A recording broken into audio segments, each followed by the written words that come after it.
हनुमान जी जो वहाँ स्थापित हैं वो वस्तुतः स्वयं प्रकट हैं। तो अगर मैं गलता जी के लिए आपसे पूछूं, अब वहाँ पर विशेष रूप से हम किस प्रभु का ध्यान लगाते हैं? भगवान कभी सोते ही नहीं। पुरानी जो लोग हैं वो भी समझते हैं। जैसे ये चतुर्मास चल रहा है, इस समय हमें किस तरह से पूजा पाठ करना चाहिए? वैष्णव संप्रदाय के सर्वप्रथम आचार्य रामानुजाचार्य जी, उन्होंने पूरे उत्तर भारत में 2 जगह ही उन्होंने जो है चातुर्मास किया। एक तो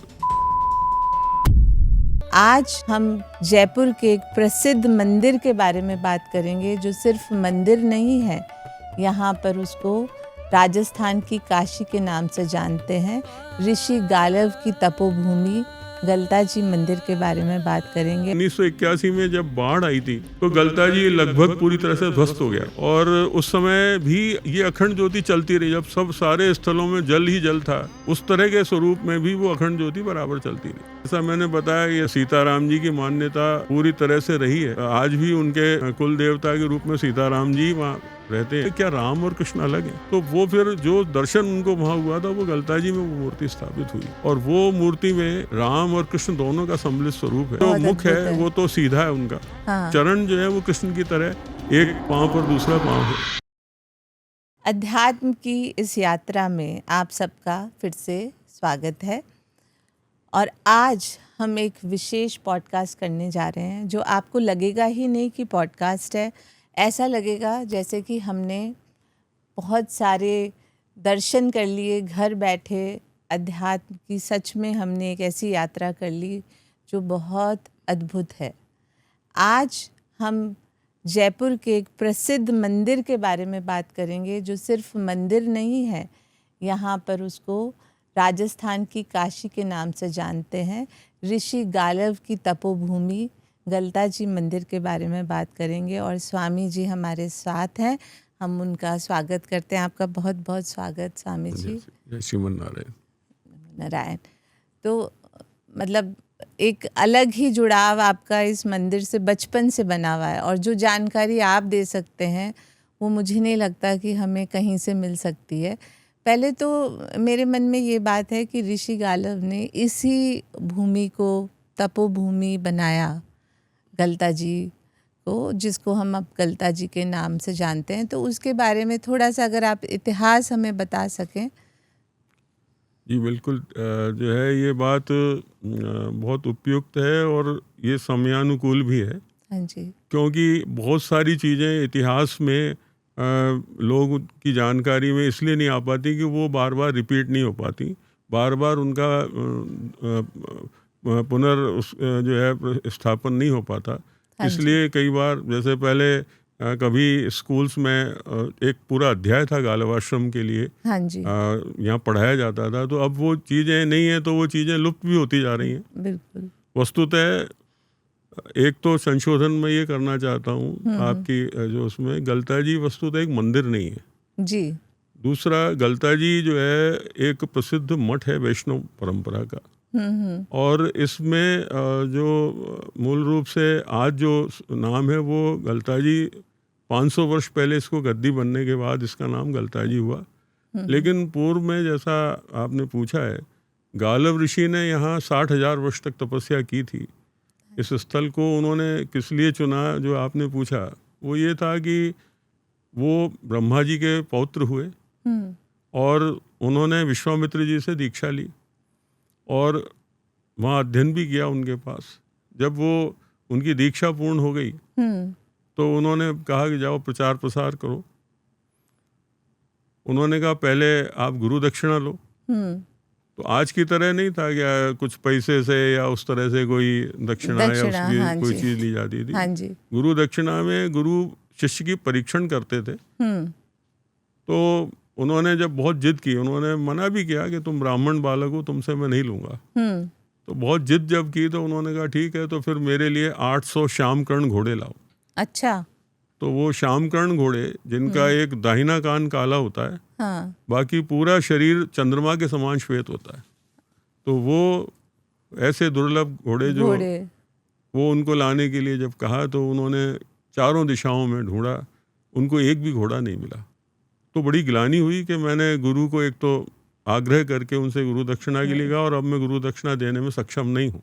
तो ये तो मेरे लिए बहुत बड़ी, एक तरह से जीवन की बहुत बड़ी एक असफलता है। तो उन्होंने फिर उस समय इस स्थान का चयन किया अपनी तपस्या के लिए, और उन्होंने फिर यहाँ 60,000 वर्ष तक तपस्या की। और उसमें फिर गरुड़ जी प्रसन्न हुए उनसे। गरुड़ जी ने उनका संपर्क एक दिव्य कन्या माधवी से कराया। हाँ जी। और उस माधवी के सहयोग से 3 अलग अलग राजाओं से उनको 600 घोड़ों की प्राप्ति हुई। उसमें एक राजा प्रतर्दन है, एक राजा हर्यश्व है, एक राजा दिवोदास है। अब ये सब बड़े अपने समय के बड़े महान राजाओं में से राजा। तो उन्होंने जो है फिर उनको 200 घोड़े इनको प्राप्त हुए। और बाद में उन्होंने फिर वो माधवी और वो सारे घोड़े उन्होंने विश्वामित्र जी के आश्रम में उनको समर्पित कर दिए। ये पौराणिक कथा है, महाभारत में भी इसका उल्लेख है। और उसके बाद में फिर ये स्थान रहा, और लंबे समय में, चूँकि वो सतयुग से भी समय की बात है, और अब ये बाद में उपेक्षित सा भी रहा। कुछ ऐसा वर्णन गालवाश्रम महात्म्य में मिलता है जो पुष्कर समुच्चय के अंतर्गत है, कि उसमें इतनी सारी वृक्षावली है, उतने सारे पक्षी हैं, ये सब वर्णन तो मिलते हैं, लेकिन उसमें एक कूप का वर्णन है। एक दक्षिण दिशा में एक कूप है जिसमें लोग जाके स्नान करते हैं, और वो पवित्र जो है उसको माना जाता है। लेकिन बाद में यहाँ के गलता जी के जो आचार्य हुए, आज से लगभग 1503 में हुआ, तो आज से लगभग 523 वर्ष पूर्व ये गादी की स्थापना रामानुज संप्रदाय के अनुयायी प्रसिद्ध संत हरि कृष्णदास जी महाराज ने की। और उस परंपरा में जो 5वें आचार्य हुए नारायण देव जी, हाँ जी, उस समय आमेर में राजा मिर्जा राजा जयसिंह थे। हाँ जी। और उनके काल में यहाँ पर बहुत सारे कार्य हुए, उसमें लोगों की सुविधा के लिए कुंड वगैरह भी उन्होंने बनवाए। तो ये आचार्यों के द्वारा समय समय पर इस गलता जी में जो आज तथाकथित रूप से लोग उसको तीर्थ ही समझते हैं, वस्तुतः उस समय यहाँ कोई मंदिर ही नहीं थे। और बाद में पयारी जी महाराज ने उनको राजा को भी मूर्तियां दी थी, और गलता जी में भी एक मूर्ति सीताराम जी की स्थापित की थी, जो अभी है। और उसके साथ में रघुनाथ जी की भी उन्होंने यहाँ स्थापना की। कालांतर में फिर मूर्तियां दूसरी स्थापित होती रहीं। तो इस तरह का ये बाद में इसको मंदिर जैसा स्वरूप एक व्यवस्था के तहत दिया गया है। वस्तुतः मंदिर क्या है, इसको ये एक बड़ा विषय है, और मंदिर की स्थापना क्यों होती है, कौन करता है, कैसे उसको आगे उसका जो है उसका नियामक व्यवस्था क्या बनती है, वो एक बड़ा विषय है जिसको अभी लोग समझ नहीं पा रहे हैं, क्योंकि उसका लोगों में प्रचार प्रसार ही नहीं है। अब क्या घूमने की ज़्यादा जगह बनती जा रही है, आपकी बात बिल्कुल सही है। और आपने कहा एक कूप जो वहाँ पर था, जिसका अलग ही आध्यात्मिक तरीके से महत्व है, उस कूप को क्या आपने एक्सपीरियंस किया है, आपने देखा है, अभी नहीं है? नहीं, उसके विषय में जो कि जैसा मेरे को पूर्व से लोगों के मौखिक रूप से जो कथन चले आते हैं, क्योंकि ये तो लिखित रूप में तो कहीं उसके बाद में फिर ये कहीं नहीं आया उल्लेख कि वो ये कूप था। अच्छा। ऐसा करके नहीं आया। लेकिन दो यहाँ जो मत हैं वो ये है कि एक तो हमारे यहाँ गलता जी में एक तो यज्ञवेदी कुंड, हाँ जी, एक तो वो स्थान है जहाँ पर गालव ऋषि यज्ञ किया करते थे। वो भी एक बड़ी कथा है उस यज्ञ के पीछे, कि वो किस प्रकार उन्होंने भगवान विष्णु को प्रसन्न करने के लिए फिर एक यज्ञ किया था, जिसमें वो जल से आहुति दिया करते थे अग्नि में। अच्छा। हाँ। और अग्नि बुझती नहीं वो यही तो नहीं, अग्नि निस्तेज होने लगी। तो वस्तुतः देवताओं का जो मुख है वो अग्नि है। तो जब अग्नि निस्तेज होने लगी तो देवता भी निस्तेज होने लगे। तो ब्रह्मा जी को फिर ये चिंता हुई कि अगर इस तरह रहा तो ये सृष्टि का संचालन कैसे होगा, सारे देवों के अधीन है व्यवस्था। तो फिर उन्होंने भगवान विष्णु से निवेदन किया, और फिर वो कार्तिक पूर्णिमा के दिन तीनों ब्रह्मा विष्णु महेश और अन्य देवता भी उनके साथ वहाँ पर आए और उनको दर्शन दिया। वो बड़ी कथा है। फिर उनको समझाया कि भाई आप ये नहीं किया करें। भगवान विष्णु ने कहा, बोले मैं तो आपके दर्शनार्थ करता रहा हूँ, अब आपने दर्शन दिया है तो मैं जैसा आप कहेंगे वैसा मैं करूँगा। तो फिर उन्होंने कहा, अब राजा इंद्रध्वज आएगा, तुमको 18,000 गऊएं दान करेगा, उसके माध्यम से आप उनके जो घृत प्राप्त हो वो आप उससे करिए। ऐसा उसमें वर्णन है। पर गालव ऋषि की जो है ना साधना, जहाँ उनको घोड़े नहीं मिल रहे थे, उनको भगवान मिल गए, और 60,000, मतलब इस भूमि में क्या तेज और क्या उसमें अध्यात्म की शक्ति रही होगी जो अभी भी है। नहीं, मतलब ऐसा ही पयहारी जी महाराज का भी ऐसा ही सारे प्रसंग हैं। आप यदि कभी भक्तमाल एक बड़ा प्रसिद्ध ग्रंथ है जो गलता जी में नाभादास जी के द्वारा लिखा गया, वो ग्रंथ पयहारी जी महाराज के चरित्र का भी और उनके जो सिद्धियां और जिस तरह का प्रभाव उनका पूरे भारत में राजाओं पर रहा, वो भी बड़ा विशेष है कि वह अपनी सिद्धियों से उन्होंने जाने क्या क्या किया। और बिल्कुल प्रत्यक्ष रूप से जो है वो, जैसे अब हम लोग तो एक चर्चा कर लेते हैं भाई ये तो चमत्कार है, हाँ जी, तो वो चमत्कार उनकी सिद्धियां थी। वो वस्तुतः हमारे यहाँ वैष्णव परंपरा में चमत्कार दिखाने के लिए नहीं किया जाता। हमारे यहाँ चमत्कार व्यवस्था को ठीक करने के लिए किया जाता है, लेकिन लोग उसको चमत्कार चमत्कार मतलब पहले सिद्धियां, आप अपने आसन से उठ गए, उड़ने लग गए, मतलब ये सारी चीज़ें बहुत नॉर्मल थी। अब कोई जरा सा कुछ करता है तो वो चमत्कार कहलाता है, और कोई उसका मतलब जैसे आजकल तो नहीं। एक पब्लिसिटी और भी करते विषय हैं। जो मैं समझता हूँ उसमें जो सबसे बड़ी बाधा है वो वर्तमान समय है, हाँ और जी, उसमें जिस तरह की परिस्थितियां बनी हुई हैं उसमें लोगों का जीवन निर्वाह ही एक समस्या बन के रह गया है। और इसमें वो लोग कैसे अपना जो है तप का और तपस्या का जो आचरण करने के लिए, ना तो कोई स्थान इस तरह का अब मिल रहा है जहाँ पहले इस तरह की चीज़ें थी जहाँ लोग चले जाते थे और वो अपना सारा सब छोड़ के तपस्या और त्याग में लग जाते थे। अब क्या है कि कोई भी अगर ऐसा साधक है भी तो उसके सामने इतनी सारी विकट समस्याएं, कई सारे कानून, कचहरी, पुलिस, थाना, यही सब बात आदमी है। को परेशान करने के लिए जो प्रक्रिया चल काफी रही है, है। तो तपस्या तो कहाँ से करेगा वो। जैसे मैं गई थी एलोरा, देखा मैंने, वहाँ पे भी ऐसे ही तपोभूमि बने हुए थे इतनी सारी, और वही तपोभूमि गलता जो हमारा तीर्थ है वो भी है, अभी भी वहाँ साधना होती है। या ये करते हैं, बिल्कुल साधना तो करते ही हैं। ऐसा नहीं है कि कोई बाहरी परिवेश से जिनको करना है वो प्रभावित तो होते नहीं है। लेकिन ये है कि उनकी विघ्न तो आता ही है। हमारे ये शुरू से चला आ रहा है, लेकिन ये है कि राजाओं के समय में उसका पूरी तरह से संरक्षण था। अब क्या है कि बिल्कुल ऐसी व्यवस्था है कि कोई यदि बहुत बड़ा आपके साथ समुदाय है तो आपकी लिए सरकार या तो वो तंत्र सुनने को तैयार है। और यदि आप एकांकी कोई तपस्या करने वाले व्यक्ति हैं और आपको कोई यदि छेड़ रहा है, हाँ उस जी, समय जैसे विश्वामित्र जी के लिए भी यज्ञ विध्वंस करने के लिए राक्षस आते थे, तो भगवान राम को, लक्ष्मण को मांग कर लेके गए दशरथ जी से।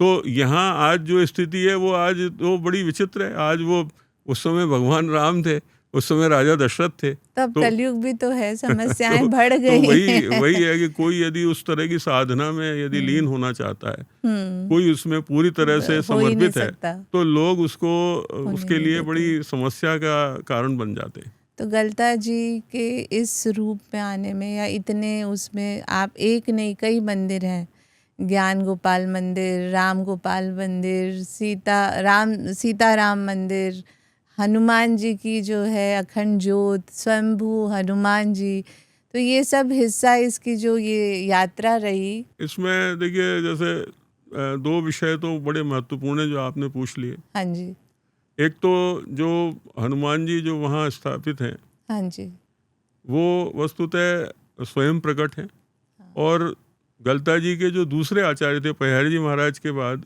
उनके प्रधान बड़े शिष्य जो कील देव जी थे वो गलता जी के आचार्य हुए। और कील देव जी के जो पिता थे उस समय वो गुजरात के सूबेदार थे, सुमेर देव उनका नाम था। पर वो इतनी साधना, उन्होंने अपना सब छोड़ के वो साधना ही किया करते थे, और बड़ी तपोमूर्ति थे। मतलब जिन्होंने नाभादास जी को, जिनके नेत्रहीन भी ऐसे कि जो आंख की जगह वो थी नहीं, सपाट था बिल्कुल, उनको जल छिड़क करके नेत्र दिए थे कील देव जी ने।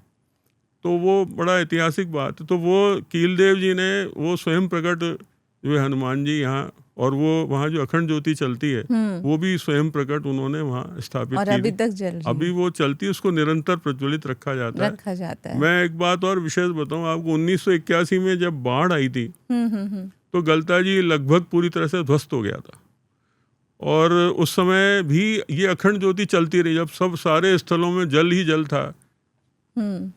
पूरी तरह से जल और फिर प्लावित भी था। अखंड और ज्योति। हाँ बिल्कुल, बहुत हाथी चले जाएं नीचे, इतने गहरे गहरे खड्डे हो गए थे वहाँ, तो उस तरह के स्वरूप में भी वो अखंड ज्योति बराबर चलती रही। तो ये एक तो वो अखंड ज्योति वहाँ विशेष है। दूसरा जो आपने पूछा, एक मंदिर जो वहाँ भगवान राम गोपाल जी का है, हाँ, वो भी विशेष है। जैसा मैंने बताया, यद्यपि सीताराम जी और सारे राजाओं की मान्यता भी, जयपुर रियासत के में भी सीताराम जी की मान्यता पूरी तरह से रही है। हाँ जी। माने जो है आज भी उनके कुल देवता के रूप में सीताराम जी वहाँ रहते हैं, क्योंकि ये परंपरा से अपने आप को राम जी की परंपरा में जानते हैं और मानते हैं और हैं भी। तो उस तरह से वो रहा है। लेकिन ये है कि जो राम गोपाल जी का जो विग्रह है वो एक परिस्थिति विशेष के कारण वहाँ स्थापित हुआ, और वो ये था कि नाभादास जी के साथ तुलसीदास जी वहाँ जो है रहे 3 वर्ष तक। अच्छा। और यद्यपि वो उल्लेख बड़ा महत्वपूर्ण रीवा के राजा रघुराज सिंह जी ने किया है। उन्होंने भक्तमाल की जो टीका की, भक्तमाला, उसमें लिखा है कि वो जब यहाँ आए तो उन्होंने आमंत्रित किया था उनको। तो लिखा है, एक समय नाभाजू ज्ञानी जिन्हें है भक्तमाल निर्मानी, ते सब संतन न्योता दीन हो, सिगरे संत पयानो कीन हो, तुलसीदास को न्योतो आयो। ये बघेली भाषा है। तुलसीदास को न्योतो आयो, ताही विचार मन में असलायो। तुलसीदास जी को निमंत्रण मिला और मन में आया, पंगत में कच्चो पकवाना, द्विज को खेबो उचित जाना। वहाँ तो सब कच्चा परोसा जाएगा, मैं ब्राह्मण हूँ, मैं वहाँ कैसे सब लूंगा। तो यह विचार कर तहाँ ने गए हूँ, पवन सुवन तासों कही दे। जब वो नहीं गए तो पवन सुवन हनुमान जी हैं। तो उन्होंने उनसे कहा, भक्तराज नाभा को जानो, तुरते ही तह को करो पयानो। तो हनुमत शासन सुनत गुसाई, चले तहाँ भिक्षुक की नाई। ये महाराज रघुराज सिंह रीवा के राजा, उन्होंने लिखी ये बात। तो उस समय फिर वो यहाँ आए और यहाँ 3 वर्ष तक उन्होंने प्रवास किया। और ऐसा जो है उल्लेख मिलता है कि अयोध्या कांड की रचना उन्होंने यहीं की। नाभा तुलसीदास जी ने यहीं पे की है। हाँ। अच्छा। उसके बाद फिर वो उनके साथ जब वृंदावन गए, वृंदावन में एक भंडारा दिया, तो वृंदावन में जो है उन्होंने बिहारी जी के मंदिर में वहाँ जब दर्शन करते उन्होंने कहा कि मैं तो आपको रघुनाथ रूप में जानता हूँ, तो आप मुझे उसी रूप में दर्शन दो। अच्छा। कहा कहो छवि आज की भले विराजे नाथ, तुलसी मस्तक तब नवे धनुष बाण लो हाथ। तो फिर भगवान ने धनुष बाण धारण किया। तो जो अभी ये फिर एक, हाँ, वो कित मुरली कित चंद्रिका कित गोपियन को साथ, अपने जन के कारण श्री कृष्ण भय रघुनाथ, वो फिर रघुनाथ रूप धारण किया उन्होंने। तो वो उनको जो उस समय गलताई जो कि वैष्णव परंपरा का सबसे बड़ा केंद्र था, सारे भारतवर्ष के राजाओं का मान्य स्थान रहा है। तो वहाँ जो है वो फिर ये विषय आ गया है, क्या राम और कृष्ण अलग हैं? तो उन्होंने कहा नहीं, ऐसा नहीं है, वस्तुतः वो एक ही है। तो वो फिर जो दर्शन उनको वहाँ हुआ था, वो गलताजी में वो मूर्ति स्थापित हुई उस समय, और वो मूर्ति में राम और कृष्ण दोनों का सम्मिलित स्वरूप है। वही यूनिक तो मतलब वो जो मुख है वो तो सीधा है उनका। हाँ। चरण जो है वो कृष्ण की तरह एक पांव पर दूसरा पांव है। हाँ। और जो मुरली के साथ साथ वो धनुष भी वो धारण करते हैं ऐसा। हाँ, तो यही इस विग्रह की जो है ना अद्भुत बात है जी। हाँ तो जी। ये उस विशेषता के साथ है कि जो वैष्णव है, वस्तुतः ये संकेत है कि वैष्णव को हाँ जी राम और कृष्ण में भेद करने का चिंतन नहीं करना चाहिए। तो अभी जैसे ये चतुर्मास चल रहा है जी, और इस समय हमें किस तरह से पूजा पाठ करना चाहिए, और हमारी चर्चा भी हो रही थी पॉडकास्ट से पहले, तो मुझे लगा कि ये एक ऐसी बात है जो सबको जानना चाहिए। और हम चातुर्मास करते तो हैं, मगर उसके नियम क्यों बने हैं, उसका क्या महत्व है, वो हमें नहीं पता है। और आपने बहुत अच्छा हमें वो राजा बलि की भी बात बताई, तो मैं चाहती हूँ आप दर्शकों को भी ये बताएं। देखिए वस्तुतः पुराने समय में, अब चातुर्मास का तो विषय ये है कि इसके साथ जो राजा बलि की कथा है वो तो यही है कि जब वो सारी 3 पैर में सारी सब लोगों को नाप लिया भगवान ने, तो राजा बलि के मस्तक पर उन्होंने जब रखवाया सर पे, जो है बोले आप चरण इस पे रख दीजिए, तो भगवान ने जब रखा तो वो पाताल में उनका प्रवेश हो गया। तो फिर भगवान ने कहा कि मैं तुमसे बहुत प्रसन्न हूँ, क्या चाहिए? हाँ जी। मुझसे कुछ जो भी चाहिए वो मांग लो। तो उन्होंने कहा बस आप मेरे यहीं रहो आप। तो उन्होंने कहा ऐसा तो संभव नहीं है। तो पर वो बोले कि जो है यहाँ आप मेरे द्वार पर ही रहे। तो वो ऐसा मिलता है कि वो 4-4 महीने के क्रम से ब्रह्मा विष्णु महेश उनके वहाँ जो है उस तरह से प्रवास करते हैं। इस समय विष्णु जी वहाँ, इस समय चातुर्मास में भगवान विष्णु, क्योंकि हमारी जो प्रक्रिया है, क्योंकि ये तो बड़ा विषय बहुत बड़ा है, पर हमारे यहाँ जो पालक शक्ति है भगवान विष्णु है। क्या है, जो सृष्टि का जो संचालन सृजन वो ब्रह्मा है करते हैं और उसका पालन विष्णु करते हैं और संहार भगवान शिव करते हैं। तो जो पालन करता है वो फिर इस समय वहाँ रहते हैं। तो एक बड़ा महत्वपूर्ण विषय है। और इस समय ये भी देखा गया है क्योंकि इस ऋतु में पृथ्वी रजस्वला होती है, तो सारा जो सिस्टम है वो बहुत कमज़ोर हो जाता है। मतलब यहाँ तक कि जो लोगों का जो पाचन तंत्र है वो भी कमज़ोर हो जाता है और शरीर की जो रोगों की प्रतिरोधक क्षमता है वो भी बहुत कमज़ोर हो जाती है। तो इस काल में एक जगह रहकर भगवान के नाम का स्मरण करना और उसको किसी क्रम विशेष से करना, वो मनुष्य को ऊर्जा देता है, बल देता है। तो इसलिए भी एक रहा है। और पुराने समय में जो कि इतने सारे आवागमन के साधन नहीं रहे हैं, कई सारी व्यावहारिक रूप से दिक्कतें रही हैं, तो उस समय वर्षा ऋतु में नदी नाले ये सब बहुत, तो यहाँ तक कहा है कि जहाँ चातुर्मास करें तो फिर कोई नदी नाला पार न करें जब उस 4 महीने के दौरान तो वो चातुर्मास है, अन्यथा वो भंग हो जाएगा। अगर वो कोई छोड़ करके उस नाले के या नदी के पार चला जाता है तो वो चातुर्मास भंग हो जाता है। तो इसलिए वो एक स्थान पर स्थिर होकर के चातुर्मास किया जाता है। तो उस चातुर्मास में ये सारा हमारे यहाँ रामानुजाचार्य जी जो दक्षिण भारत में राम वैष्णव संप्रदाय के सर्वप्रथम आचार्य, जिन्होंने इस तरह का पूरे भारत में वैष्णव परंपरा को बढ़ाया, तो उन्होंने पूरे उत्तर भारत में 2 जगह ही उन्होंने जो है चातुर्मास किया। एक तो श्री गलता जी में और एक वो 1000 वर्ष पूर्व हुए, और दूसरा सूरत के पास तादरी एक जगह है गुजरात में, वहाँ ताप्ती नदी के किनारे उन्होंने चातुर्मास किया। 2 स्थलों पर उन्होंने चातुर्मास किया।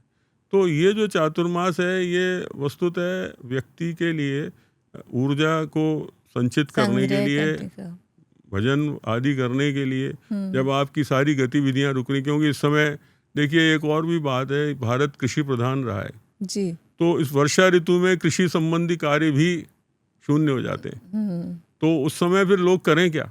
तो उनके लिए ज़्यादा उपयुक्त है कि वो इस तरह के कार्य करें जिससे उनका लोक परलोक दोनों सुधरें और स्वयं भी वो ऊर्जावान बने।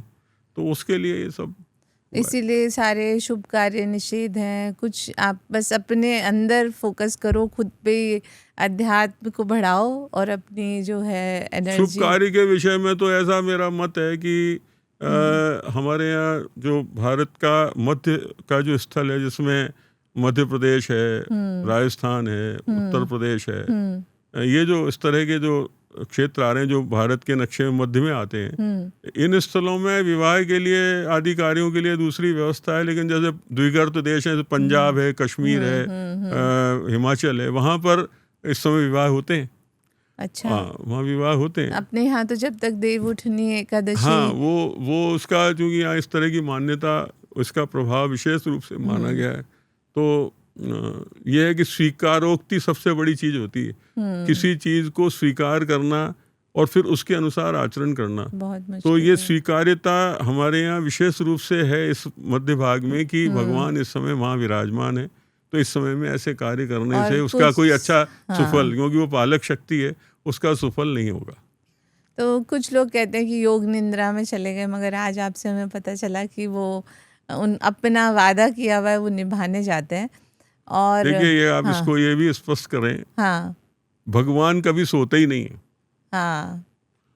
देखिए ये पुरानी जो लोग हैं वो भी समझते हैं, जो विद्वान हैं वो भी जानते हैं इस बात को, और हमारा शास्त्र भी इस बात को कहता है, भगवान के नेत्र सूर्य और चंद्र हैं जी। अब यदि ये नहीं है तो फिर प्रलय ही है, दूसरा तो कुछ होना ही नहीं है। बिल्कुल तो भगवान नेत्र बंद कर लेंगे तो प्रलय होना है, हो जाएगी। तो ये है कि यहाँ अभी जो स्थिति होती है, अभी जैसे आज आप देखिए सूर्य हैं, हाँ हम लोग क्या कहते हैं, ये सूर्य उदय हो गए, सूर्य अस्त हो गए, वस्तुतः ना वो उदय हो रहे हैं ना अस्त हो रहे हैं, नास्त हो रहे हैं। है ना।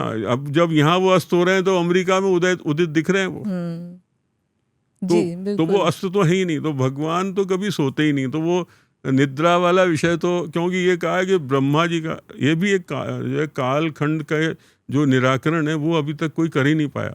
हमारे जयपुर में पंडित मधुसूदन ओझा हुए एक, उन्होंने जरूर इसमें कुछ चीजों में प्रकाश डाला है, लेकिन हमारे यहाँ कहा है जो ब्रह्मा का एक दिन है वो पूरे ब्रह्मांड की आयु है। तो 2.5 अरब वर्ष का एक दिन है ब्रह्मा का जी। तो वो एक दिन में वो उनकी रात्रि जब होगी, जब वो शयन करेंगे तो ये सब समाप्त हो जाएगा। है। बिल्कुल। तो वो 2.5 अरब वर्ष का समय है। तो ये एक और आपने हमारा जो है ना शास्त्रों से अवगत कराया और भ्रम तोड़ा कि विष्णु जी योग निद्रा में कभी नहीं जाते हैं। और जब हम सूर्य की बात कर रहे हैं, सूर्य की तेज की बात कर रहे हैं, तो गलता जी में भी एक अनूठा मंदिर है, सूर्य मंदिर, और वहाँ पर एक कुंड भी है, जैसे नीचे 7 कुंड है, एक वहाँ कुंड है, उसकी कोई विशेष बात अगर आप बताना चाहें। देखिए, जहाँ तक सूर्य मंदिर की बात है, भारतवर्ष जो है सूर्य सिद्धांत का पालक है। हमारा जो शास्त्र है वो सूर्य सिद्धांत को ही देता है, और सूर्योपासना हमारे यहाँ बड़ी महत्वपूर्ण मानी गई है, और उसको लोग जानते भी हैं और उसका प्रत्यक्ष अनुभव भी करते हैं। तो क्योंकि ये जो कई बार ये प्रश्न होता है क्या भगवान को देखा आपने, तो हमारे यहाँ ये है कि माता पिता और सूर्य ये प्रत्यक्ष देव हैं जी। तो इसलिए इनके लिए जो भी कुछ आदमी सोच सकता है वो उसको सोचना चाहिए, और इनके प्रति जितना समर्पण और आस्था का भाव उसके हृदय में होना चाहिए, वो ये प्रत्यक्ष, इनसे आप सब कुछ ले सकते हो। अगर वशिष्ठ जी ने एक गाय को कामधेनु बनाया जिसके लिए विश्वामित्र जी इतने लालायित हुए, तो आप भी इनकी सेवा करके, माता पिता और सूर्य की सेवा करके, गुरुजनों की सेवा करके जीवन में सब कुछ प्राप्त कर सकते हो, और इनकी उपेक्षा करके जो कुछ है उसको भी गंवा सकते हो। जैसे हमारे ज्योतिष में सूर्य पिता है, चंद्रमा माता है, वही बात आपने जो बिल्कुल सही बताई। और वहाँ पर जो कुंड है, मतलब कुंडों के बारे में ऐसा है कि देखिए, जैसे एक वहाँ जो सूर्य कुंड मंदिर है ऊपर घाटी में, वो बाद में जयपुर बसने के बाद एक उनके दीवान थे राजा के, राव कृपाराम, वो गलता जी की शिष्य परंपरा से जुड़े हुए थे। हाँ जी। तो उसमें उस समय उन्होंने भी इच्छा व्यक्त की, और राजा जी की भी इच्छा थी कि जो है सूर्य का मंदिर तो होना ही चाहिए, वस्तुतः हम लोग सूर्यवंशी हैं। तो उस समय इस परिकल्पना को उस समय साकार किया। तो उस समय राव कृपाराम जी का उसमें बड़ा विशेष रूप से योगदान रहा, और उसमें जो मंदिर है उसमें नीचे भी एक जलाशय है जिसको टांका बोलते हैं। अच्छा। सूर्य मंदिर में भी है। लेकिन गलता जी में जो 7 कुंड हैं, हाँ जी, उसमें एक जो प्रधान रूप से जो ऊपर बिल्कुल ऊपर पहाड़ी में है वो राजा कुंड कहलाता है, और उसके बाद जो दूसरा जिसके बारे में मैं गालर ऋषि से मैं उसको जोड़कर अनुभव करता हूँ, वो कदम कुंड के नाम से जाना जा रहा है लोगों में, क्योंकि वहाँ कभी कदम के बहुत वृक्ष हुआ करते थे। अच्छा। लेकिन अब वो नहीं है, क्योंकि बाढ़ के बाद बहुत कुछ नष्ट हुआ, वहाँ चेंज हुआ। उसको उद्धार कुंड भी कहते हैं। तो ये विशेष कुंड है, आपने कहा आप ऋषि गालव से भी उसको जोड़ के और उसके बाद यज्ञवेदी कुंड है जो जहाँ यज्ञ करते थे गालव ऋषि, और उसके बाद 2 कुंड जो नीचे हैं वो एक सूर्य कुंड है, एक गोपाल कुंड है। जो सूर्य कुंड है उसको मर्दाना कुंड भी कहते हैं, और नीचे जो गोपाल कुंड है उसको जनाना कुंड कहते हैं। अच्छा, तो इसमें ऐसा भी है क्या कि ये फीमेल के लिए? हाँ, वो उस तरह कभी कर दिया, हालांकि इसकी कोई औचित्य नहीं रहा। मैं समझता हूँ भारतवर्ष में जितने भी तीर्थ हैं उनमें कहीं कोई सीमा रेखा नहीं है, यहाँ पुरुष स्नान करेंगे या स्त्रियां करेंगी, ऐसा नहीं है। हाँ। लेकिन अब गलता जी में बना हुआ है शुरू से, तो उस तरह से चल रहा है, तो वो नियम वही चल रहा है। ये विशेष रूप से उनको कोई फल प्राप्ति की कामना से ये शायद इस तरह की स्थापना की कि स्त्रियों को इसमें प्राप्त रहेगा वो। तो अब उसमें एक मान्यता के साथ जुड़ी बात है, इसलिए लोग उसको उतना समझना नहीं चाहते। कई बार दुराग्रह करते हैं, नहीं हम इसमें ही क्यों स्नान करें, वहाँ भी कर सकते हैं।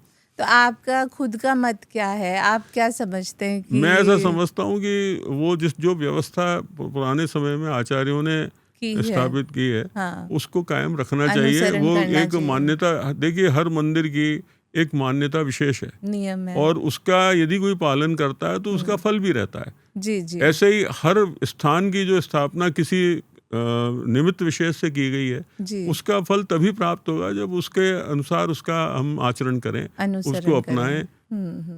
तो मतलब ये ऐसे ही नहीं, कुछ जब कोई मर्यादा, कोई नियम बनाए जाते हैं तो उसके पीछे कोई उनकी विशेष साधना भी हो सकती है और हमें उसका, जैसे आजकल तो बहुत ज़्यादा बच्चे हमारे साथ तर्क करते हैं कि ये क्यों करें, ऐसे क्यों करें, और देखिए तर्क की भी बात मैं जहाँ तक समझता हूँ, हाँ जी, एक आयु विशेष तक हाँ, लोगों में ये जिज्ञासा अलग अलग दृष्टिकोण से होती है और उसमें व्यक्ति की आयु का एक बड़ा महत्वपूर्ण जो है वो रोल है।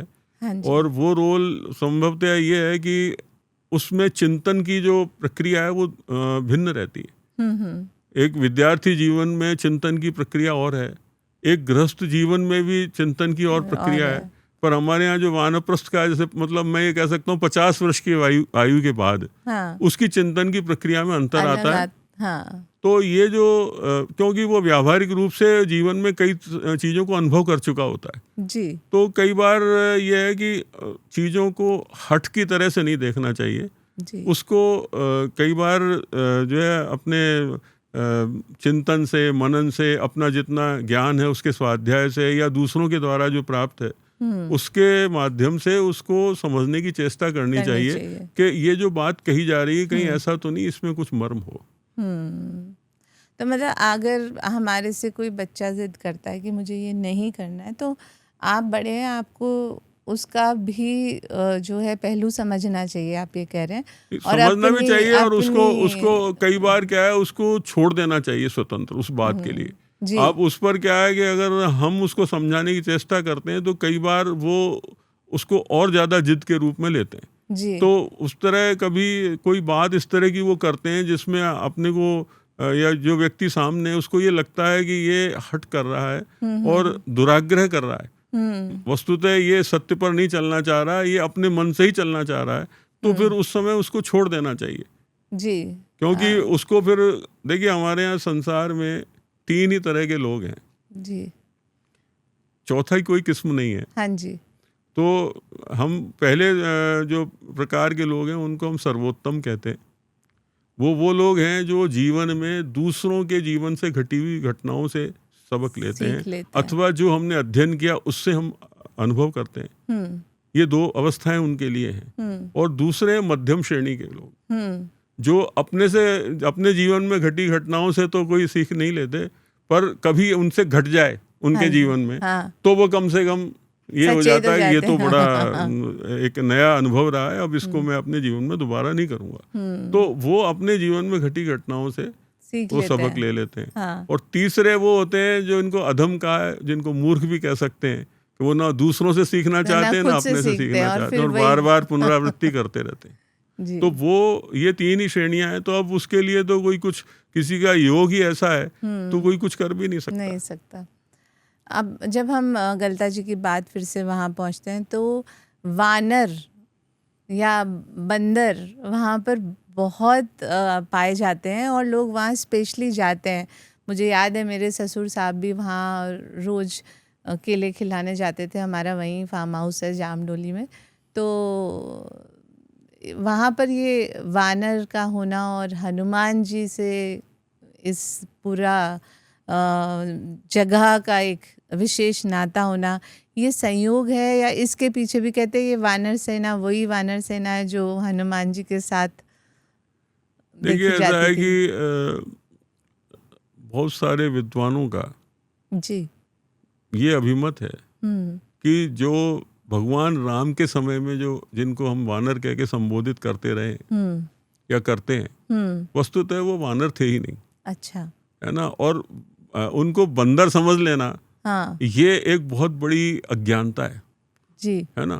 तो वस्तुतः वो तो एक अलग समय था अब क्या है कि अब जो परिस्थिति है इसमें लोगों की समझ भी उतनी विकसित नहीं हो पाई कि जो है हमको क्या प्रक्रिया अपनानी चाहिए इन जीवों के साथ। बिल्कुल। क्या है कि जैसे अभी वानर, जिसको हम बंदर कह करके भी संबोधित करते हैं, वो बंदर जंगलों के जीव हैं और वनस्पति पर अपना जीवन व्यतीत करते हैं। पर हमने क्या किया, उनको ऐसी ऐसी चीज़ें ला करके हम खिलाते हैं। कोई रोटी ला रहा है, कोई बाटी ला रहा है, कोई क्या ला रहा है, कोई ब्रेड लेके आ रहा है, और उसमें अनेक तरह के रोग उनको लगते हैं और वो उस रोग से ग्रसित होते हैं। अभी हो रहे हैं बहुत सारे, अभी पहले भी हुए हैं और अभी भी बहुत सारे जंगल में मैं देखता हूँ बहुत से वानरों को कई तरह के रोग लगे हुए हैं। तो क्या है कि वो संक्रमित भोजन, जैसे किसी ने बड़े रईस व्यक्ति ने कह दिया कि 1 टन केला वहाँ डाल दो। अब वो केला कैसा गया वहाँ, ये किसी को क्या पता, वो तो गया सीधा वहाँ से। पर अगर कोई खुद जाके खिलाता है, खुद भी ठीक है, लेकिन क्या होता है इस तरह की चीज भी हो रही है। जैसे हम जमीन पे डाल देते हैं, गाड़ियां आ रही हैं कुचलती जा रही हैं, गायों को भी चारा इस तरह से डाला जाता है तो गाड़ियां कुचलती जा रही हैं। हम सड़कों पे मतलब गाड़ी से नीचे ही नहीं उतरना चाहते, वही सड़क पे ही डाल देते हैं। तो ये जो मनोवृत्तियां हैं, इन मनोवृत्तियों से भी कई तरह की चीजों को हम वस्तुतः ऐसे में धर्म नहीं कर रहे, उल्टा अधर्म ही कर रहे हैं। तो ये हमको चिंतन करना चाहिए कि हमें क्या करना उचित है। ये तो हमारे चिंतन का विषय है, सारे मानव समुदाय के चिंतन का विषय है। तो वहाँ पर जो मैंने कहा वानर का होना, वो जंगल का वो एरिया है, और लेकिन ठीक है वानर हैं तो कोई बात नहीं, वहाँ जंगल है, क्षेत्र है। नहीं तो क्योंकि इसको हम अध्यात्म से बहुत जोड़ देते हैं तो कि हनुमान जी का रूप है और वही है जहाँ पर हनुमान जी हैं। तो नहीं ऐसा तो क्या ठीक है। देखिए ऐसा है, ये तो कई बार क्या होता है, लोग कई चीज़ों को प्रचारित भी उस तरह से कर देते हैं। जैसे एक इसकी जो अंग्रेज़ों की जो एक गाइड है, वो क्या नाम है उस बुक का, अभी नाम ध्यान नहीं आ रहा, तो उसकी एक अंग्रेज़ कोई उसकी बुक राइटर थी। वो यहाँ जब आई जयपुर में, तो वहाँ एक कोई गाइड उसके साथ था, और गाइड ने उसको, जब वहाँ हनुमान जी का एक मंदिर पड़ता है, घाट के हनुमान जी, तो उसने कहा कि ये बड़ा फेमस टेम्पल है, हनुमान टेम्पल। तो उसने पूछ लिया, बोले व्हाट हनुमान। अच्छा। तो उसको कुछ समझ में ही नहीं आया, तो उसने कह दिया मंकी गॉड। हाँ। अब ये जो चीज़ है ना, ये हमारा जो तरीका है, क्योंकि हमारे यहाँ बहुत से शब्द ऐसे हैं जिसका कोई वास्तविक ट्रांसलेशन है ही नहीं, उसका कोई दूसरा नाम ही नहीं है। लेकिन उन्होंने क्या है कि आज, अब जैसे कोई आज मेरा कोई नाम है, अब इसका कोई ट्रांसलेशन करके क्या बताएगा जी, क्या जो नाम है वो नाम है। तो हमने पता नहीं क्यों उनको ये समझाने की चेष्टा की, ये मंकी गॉड। हनुमान जी तो हनुमान जी हैं ही। तो उन्होंने जो कर दिया, और उन्होंने फिर इसको धीरे से मंकी वैली करके उसमें उस गाइड बुक में लिख दिया। और उसका नतीजा क्या होता है कि वो लोग आज भी आके पूछते हैं ये मंकी वैली है, मंकी गॉड कहाँ है। तो अब ये चीज़ें क्या है, कई बार भ्रांतियाँ इस तरह की चीज़ें हो जाती हैं। तो पर उस एरिया में वानर होना एक स्वाभाविक बात है, क्योंकि वो थोड़ा सा जंगल के करीब है। हाँ, जंगल ही है। वो तो कोई वो तो जैसे मेरा बाल्यकाल था जब, तो सिर्फ लंगूर हुआ करते थे वहाँ। हाँ जी। ये लाल मुँह बंदर नहीं थे, है ना। और बाद में कालांतर में ये 1980 के आसपास ये 1-2 बंदर लाल मुँह के दिखते थे जी। फिर ये जब बाढ़ आई तो लोगों को ये लगा कि ये बंदरों का साथ पता नहीं क्या होगा, तो चलो कुछ ले जाके डालो। तो कुछ लोगों ने उस तरह की चेष्टा की उस समय, लेकिन अब वो क्या सामान्य जनों में वो प्रयोग होने लगा। तो इस तरह से चल रहा है। अब ऐसे में क्या है, वो एक तरह से निष्क्रिय से हो गए। लोग आते हैं, उनको डाल देते हैं ना, तो वो उनकी क्रियाविधि में कमी आ गई। वो इंतजार ही करते थे कोई आएगा कुछ हमको खिलाएगा। तो ये थोड़ा सा उनका जो प्रक्रिया है उसमें बदलाव तो हुआ ही है जी। और कोई विशेष बात जो उसी मंदिर के बारे में जो लोगों को नहीं पता है और आप चाहते हैं कि आपके माध्यम से? नहीं, मैं मूल रूप से एक ही बात कहना चाहता हूँ। भारत की जो आध्यात्मिक परंपरा है जी, उसको समझने के लिए सर्वप्रथम तो ये आवश्यक है कि हम उन चीज़ों को जानें जो हमारी परंपरा में इस बात को दर्शाते हैं कि मठ क्या होते हैं, मंदिर क्या होते हैं, मंदिरों की व्यवस्था क्या होती है। बड़ा दुर्भाग्य है कि इसको कोई जान भी नहीं रहा, और कई तरह के इसके कारण, अज्ञानता के कारण, कई तरह की कानून में भी पेचीदगियां उत्पन्न होती हैं, और फिर कई तरह के फैसले उस सनातन की परंपरा के विपरीत आते हैं। क्योंकि ये जो मठ हैं, मठ वस्तुतः मंदिर से भी ऊपर की व्यवस्था है। मठ में एक कोई मठ का जो मठाधीश है वो आचार्य है, वो सर्वोपरि, मतलब इसको कानून ने भी मान्यता दी है कि जैसे मंदिर में मूर्ति प्रमुख होती है, मठ में मठाधीश प्रमुख होता है, ये कानून मानता है। लेकिन क्या है, जो मंदिर हैं, उन मंदिरों में जो मूर्तियां स्थापित होती हैं वो किसी मान्यता विशेष के कारण होती है, किसी सिद्धांत विशेष के कारण होती हैं, और उनको किसी आचार्य विशेष की देखरेख में ही वो व्यवस्था स्थापित होती है। तो जो राजा का जो समय था, उस समय जो मंदिर बनते थे, उन मंदिरों के लिए ऐसा नहीं था कोई कभी भी आगे मंदिर बना ले। तो मंदिर जब बनते थे तो वो राजा की जो है जानकारी में होता था कि ये इस परंपरा से आया हुआ स्थान है, और इस परंपरा के अमुक आचार्य की परंपरा में ये मंदिर स्थापित हो रहा है। और उस मंदिर की स्थापना के बाद राजा अपनी तरफ से उसके लिए कोई जागीर या कोई इस तरह की चीज़ लगा देते थे, जिससे उसका भोग राग और उसकी व्यवस्था चलती रहे। आम जन पर किसी तरह का ये नहीं कि आप मंदिर में, आम जन उसके लिए कोई इस तरह की भावना रखे। दुर्भाग्य से इस दौर में ये तो देखने में आ ही रहा है कि मंदिरों को एक व्यावसायिक चिंतन से जोड़ लिया गया, तो ये दुर्भाग्य है। और उसको भी कानून नहीं समझ पा रहा कि इसको कैसे हम व्यवस्थित करें, हमारी उस पुरानी चीज़ को कैसे स्थापित करें। और उसके कारण क्या हो रहा है, जगह जगह होता ही कि फिर वो एक मंदिर जो बनता है तो फिर लोग उसमें अनास्था भी धीरे धीरे विकसित होती है, क्योंकि वो उस प्रक्रिया से नहीं आया वो व्यक्ति। तो फिर जब वो नहीं आया तो फिर वो उसके प्रति दूसरे तरह से व्यवहार करेगा, वो जो है उसका चिंतन दूसरा होगा। तो फिर वो धीरे धीरे एक जो अनास्था भी साथ में, जो आस्था के साथ अनास्था भी आने लग जाती है, वो चीज़ ठीक नहीं है। और फिर लोग भी भ्रमित होते हैं, क्योंकि जैसा आचरण एक नहीं, अब जैसे आप देखिए पुराने जितने मंदिर हैं उनमें एक मूर्ति विशेष है जी, आप गौर से देखिए इस बार। हाँ। अब एक मंदिर बन रहा है, उसमें एक साथ सारी मूर्तियां वहां रखी हुई हैं। ये तो फिर वो कोई परंपरा नहीं है। और उसका कैसे आप उसको मूर्ति को आप कितने तप के बाद कैसे आप मतलब उसका प्राण प्रतिष्ठा कर रहे हो, वो ये ना, ये लगता है ना कि कोई भी जो किसी को भी मानता है वो आ जाए, एक ही मंदिर में सब मिल जाए उसको, ये उसके पीछे का भाव है। लेकिन मंदिर की जो विशेषता है, जिसको हम गर्भगृह बोलते हैं जी, बिल्कुल मंदिर नहीं, वो गर्भगृह होता है। तो गर्भगृह क्या है उसको समझना पड़ेगा। ऐसे गर्भ से ऐसे ही कुछ भी उत्पन्न होता जाता है। वैसे अगर गर्भगृह अगर हम देखें, मतलब बताना चाहें, तो आप किस तरीके से करेंगे? अभी अयोध्या में भी पूरा इस पे हुआ था, कह रहा उस पे तो मैं कोई चर्चा नहीं करना चाहता। मेरा तो देखिए ऐसा है कि गर्भगृह जहाँ भगवान विराजमान है ना, क्या है कि वो हमारे यहाँ तो क्या है, जब बालक जन्म ले लेता है तो उसको नाल से उसका विच्छेदन कर दिया जाता है ना। तो गर्भ में तो भगवान जो है ना वो सनाल व्यवस्थित रहते हैं, मतलब वो पूरा तंत्र उससे जुड़ा रहता है, क्योंकि वो प्राण प्रतिष्ठा होती है मंत्रों के द्वारा, तो वो वहां से सीधा तारतम्य रहता है उसका, तो इसलिए वो वहां उस रूप में स्थापित रहते हैं। अब यहाँ कोई उस बात को समझ ही नहीं रहा, वो सब चल रहा है। तो अब ये जो स्वतंत्र भारत में जो चीजें हो रही हैं, ये कैसे व्यवस्थित हो, ये मेरे को भी बड़ी चिंता का विषय है। मतलब मैं ये चिंतन किया करता हूँ कि भाई ये पुरानी हमारी जो इतनी बड़ी धरोहर जिसमें सब कुछ है, आप वहां से कुछ भी ले सकते हो। आप जैसा मैंने कहा ना, आप जैसे एक किसी देव को आप प्रसन्न कर लो तो आप जीवन में कुछ भी प्राप्त कर सकते हो।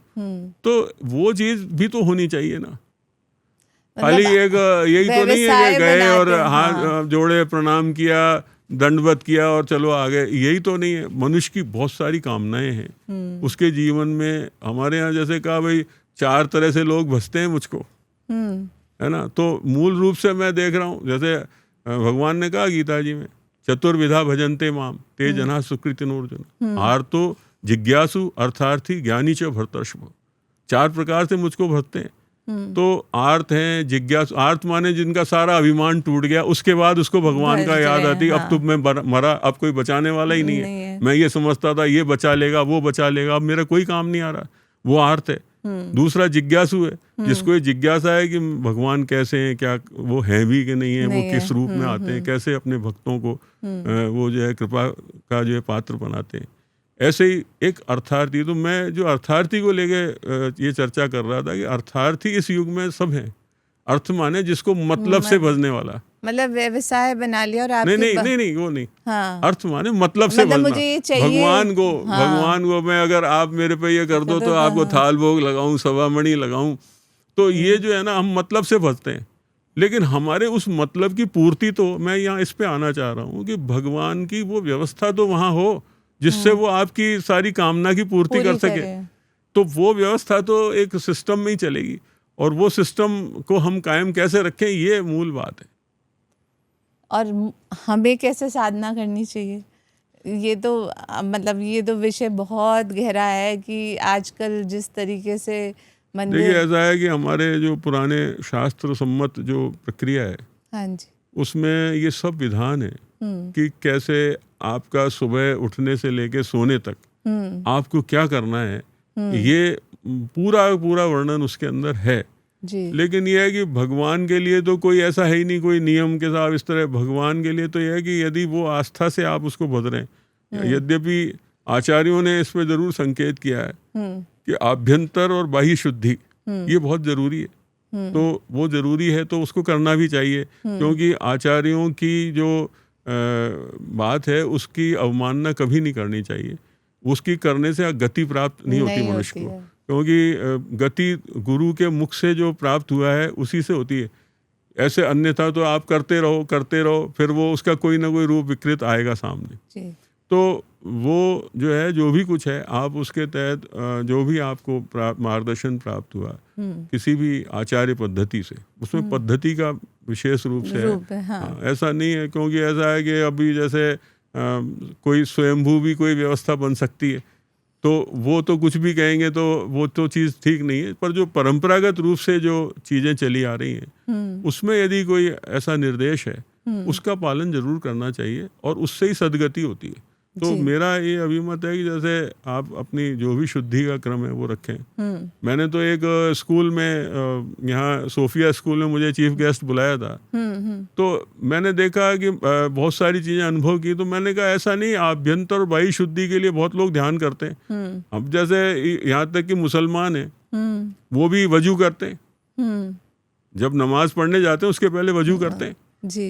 तो वो बाह्य शुद्धि तो है ना। तो ऐसे कई सारे जो भी प्रक्रियाएं हैं वो हमारे यहाँ शास्त्र में सब कुछ वर्णित है कि कैसे वो शुद्धियां हों। तो अब संत लोग तो खैर बहुत आगे तक वो अपना पूरा ध्यान योग के द्वारा, और जो ये योग सम्मत साधनाएं हैं जिनमें आसन भी आते हैं, तो वो साधना का क्रम वो लोग पूरा करते थे।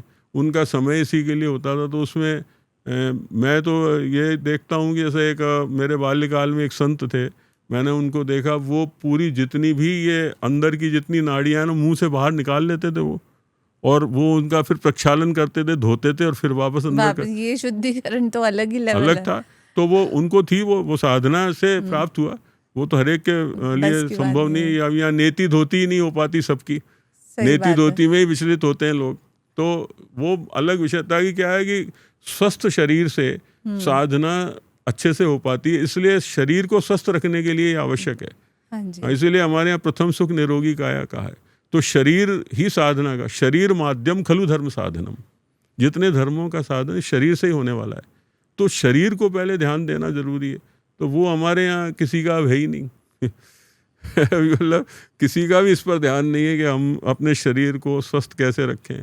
कुछ भी खा रहे हैं, हाँ। कितनी गति से सड़कों पे दौड़ रहे हैं, मैंने सब कुछ कर रहे हैं। शरीर अभी कल जाता हो अभी जाए तो कोई समस्या नहीं है। मतलब वो आभास ही नहीं है ना कि इससे हमारे इसका शरीर उपयोग को क्या लेना, इससे उपयोग क्या लेना, ये ध्यान नहीं है। और दूसरा, एक गृहस्थ इंसान अगर पूजा में लगता है, साधना में लगता है, तो उसके लिए कुछ नियम अलग है?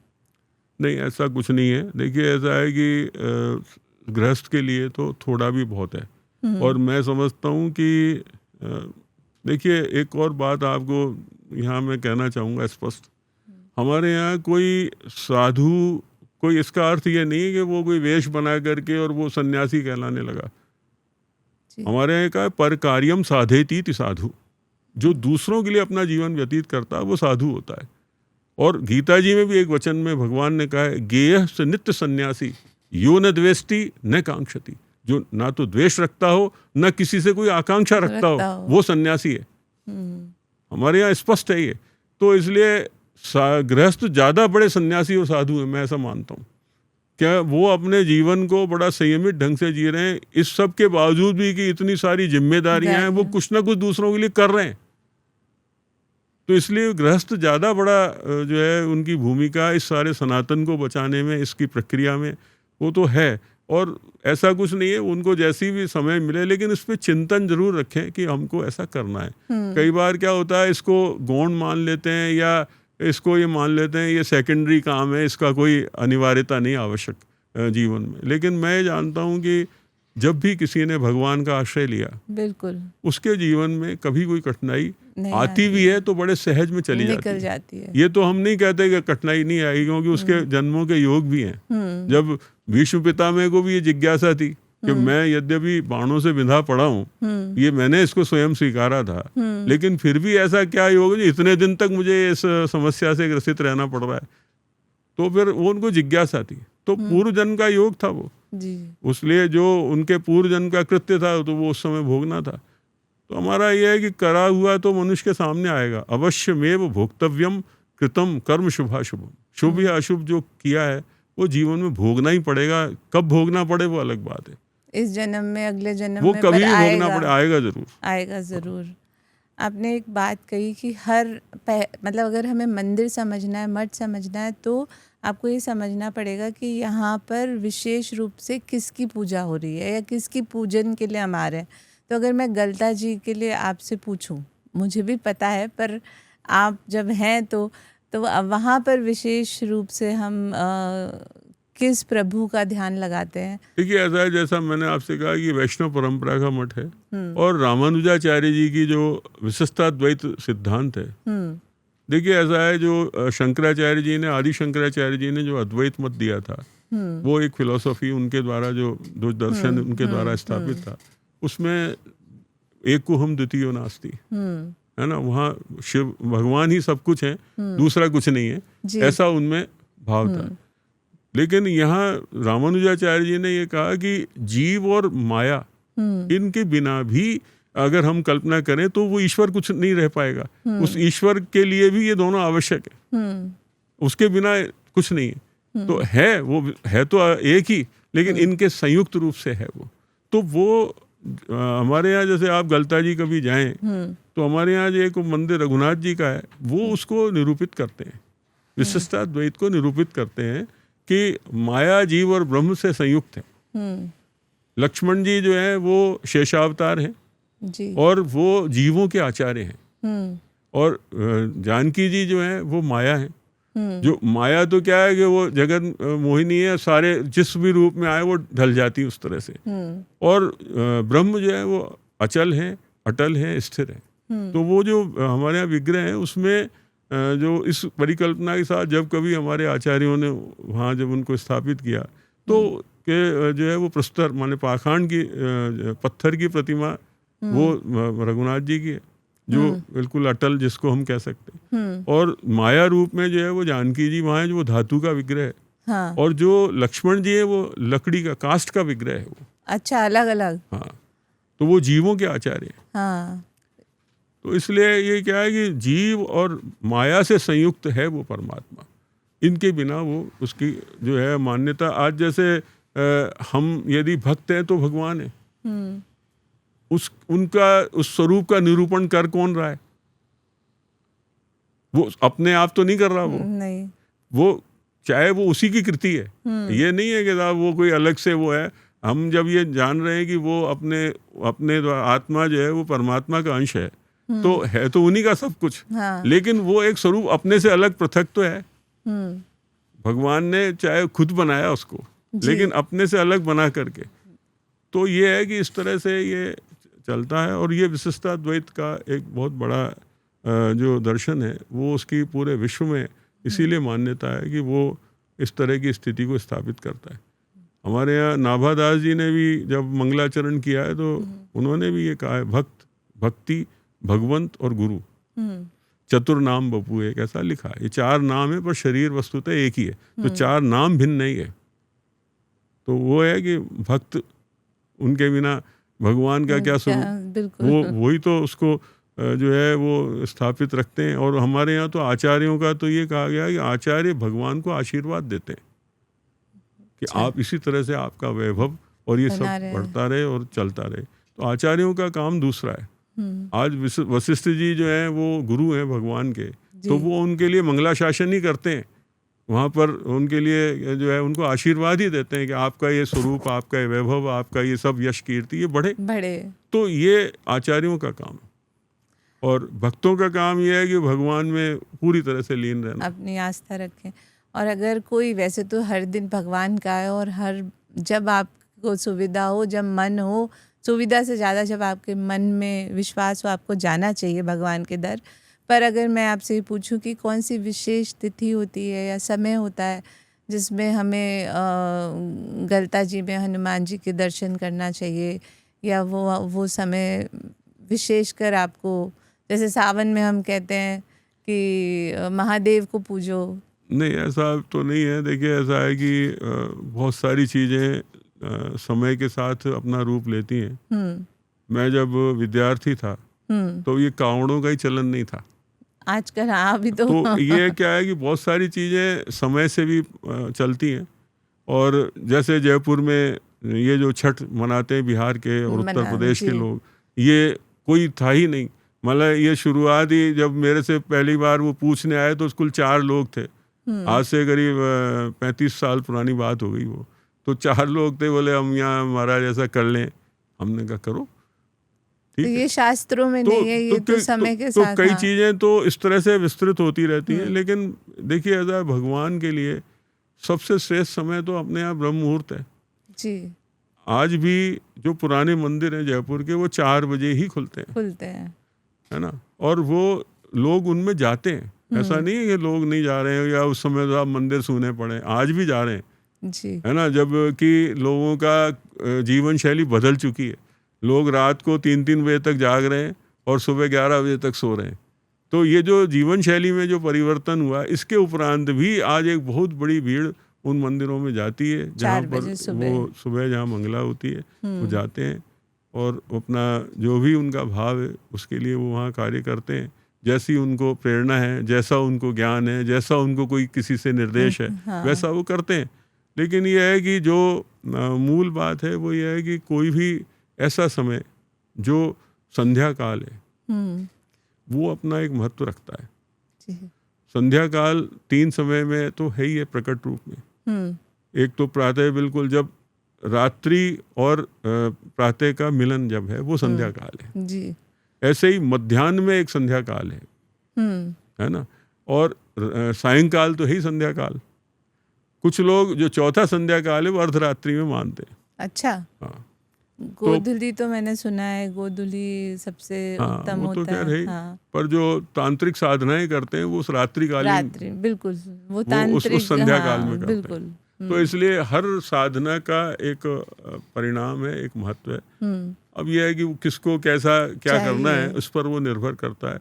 पर जितनी सतोगुणी साधनाएं हैं, क्योंकि ऐसा मेरा अनुभव है कि जो सात्विक जो गुण है वो परमात्मा में, भगवान विष्णु में ही, विशेष रूप से भगवान नारायण में क्या है कि जो सतोगुणी वृत्ति से ही उसको मैं कहा भी करता हूँ। जैसे आज एक तार है जिसमें से बिजली जा रही है, वो यदि एक उचित संवाहक है तो उससे बहुत अच्छा करंट फ्लो होगा, है ना।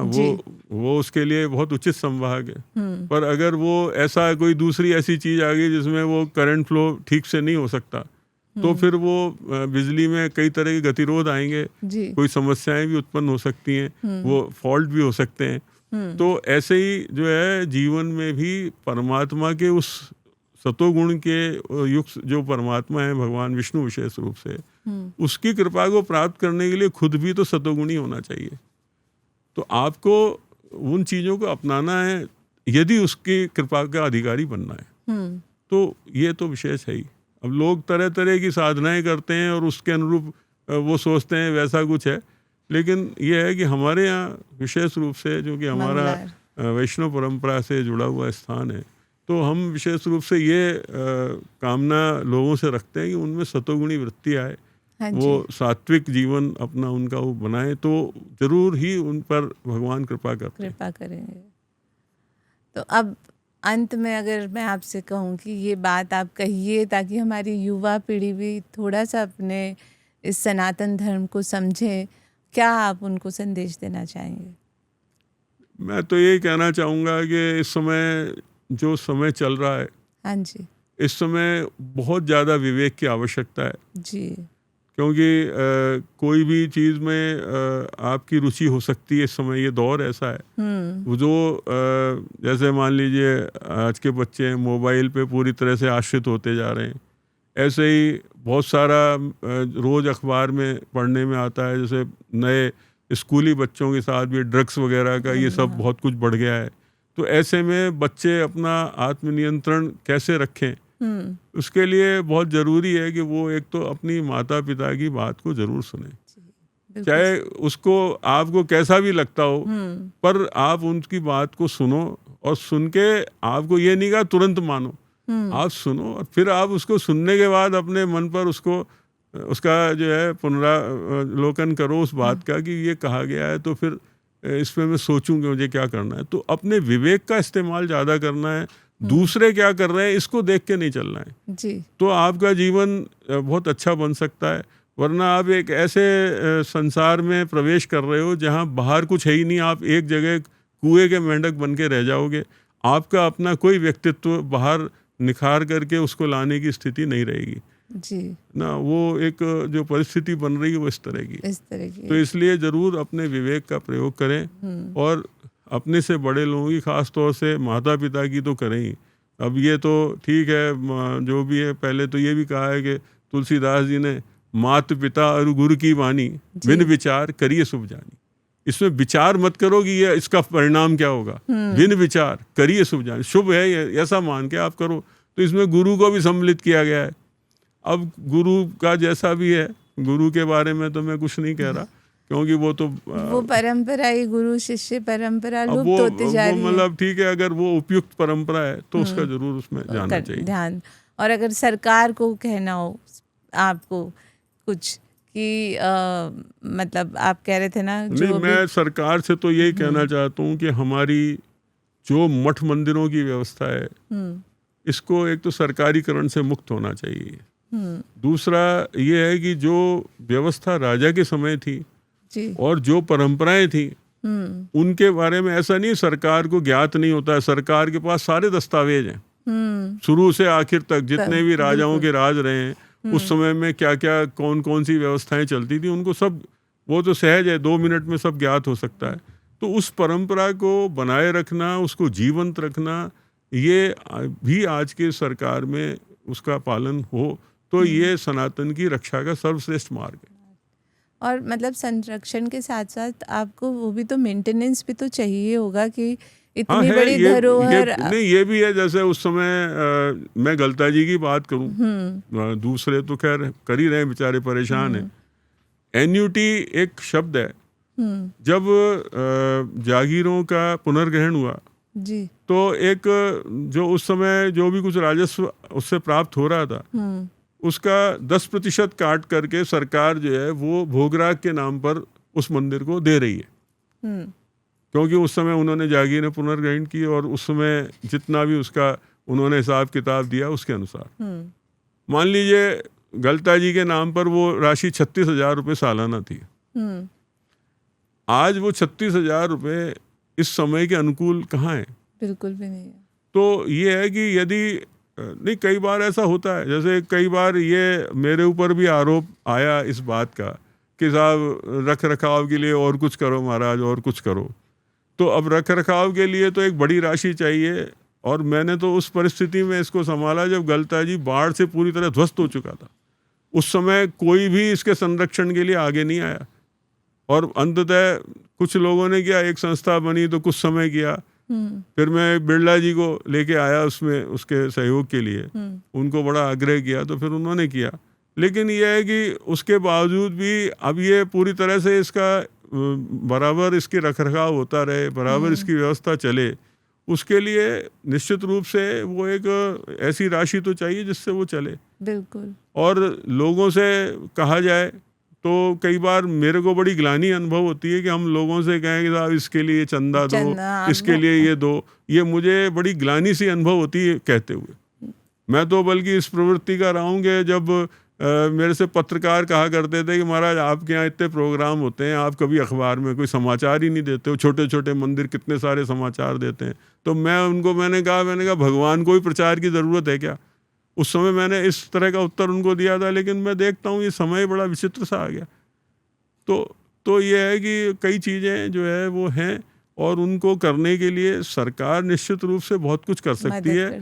राज्याश्रय से बहुत चीज़ें ठीक रहती हैं, लेकिन एक तो राज्याश्रय इस तरह का हो कि अपने अधीन करके फिर करें, ये चेष्टा सरकार की नहीं रहनी चाहिए। ये चेष्टा होनी चाहिए कि जो भी चीज़ें वो अच्छी चलें, व्यवस्थित चलें, कोई उनमें अनियमितता नहीं हो, इसका जरूर वो ध्यान रख सकते हैं कि भाई कहीं अनियमितता हो रही है तो उसको देखें, लेकिन अनावश्यक रूप से किसी तरह की राजनीतिक प्रक्रिया से उस चीज़ को नहीं देखें तो वो ज़्यादा अच्छा होगा।